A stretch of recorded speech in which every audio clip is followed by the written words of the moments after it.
Part 7 of the mosaic series, hand-cut mosaics that I've been working on here. I forgot to give a shout out to my buddy Jordan Drennan. He gave me this shirt at Coverings. It's pretty badass. He's got his logo on the side over here. It looks like a B on my phone, but it's a D. I'd imagine for Drennan.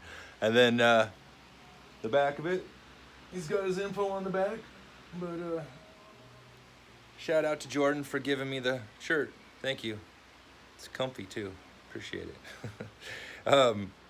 Part 7. I've got everything cut. And what I'm doing now is I am peeling my plastic. As you can see here, my attempt to do it one-handed. Peeling plastic.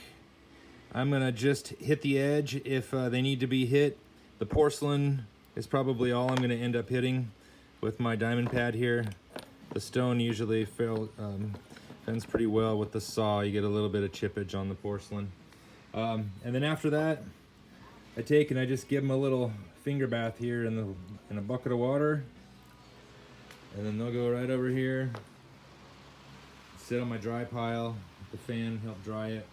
So then by the time I'm done cleaning, hopefully most of these will be dry, and then I can start assembling them on my pattern. That will be part 8. I'll probably just do a time lapse of part 8 because that would be just too long of a video.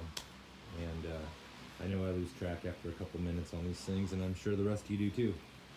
So anyhow, until part 8, take care of yourselves, posse.